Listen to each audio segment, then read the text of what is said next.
ükskord istusin ma oma toas, oli igav ja mul ei olnud midagi teha. Ja järsku ma nägin, minu kõrval seisis inimese suurune hall tuvi.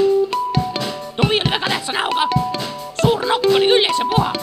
Ja siis tuvi ütles, tere, mina olen Tuvi ja mina ütlen ja käsin ja sina tee, mis mina ütlen ja mis mina käsin.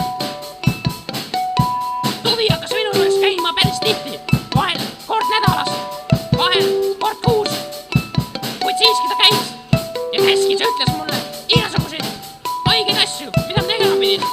Ma pidin neegritest halvasti laulma, ma pidin tegema ühe krooniseid kakaga kokku, et siis kui inimesed neid maast üles korjavad, nende näpud said kakaseks. Ma pidin televiisorit aknast alla viskama, ma pidin nuusutama bensiini. Tuvi elab varjude maailmas.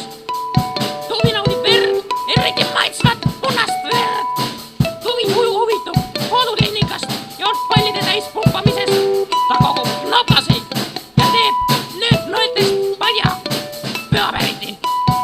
Peale selle on ta veel kirjaklamritest vaip. Kui Tuvi ütleb midagi väga tähtsat, kui ta annab oma otsesed käsud, siis ta vehib liivanukkidega. Ja sellepärast Tuvi sõidabki trammiga.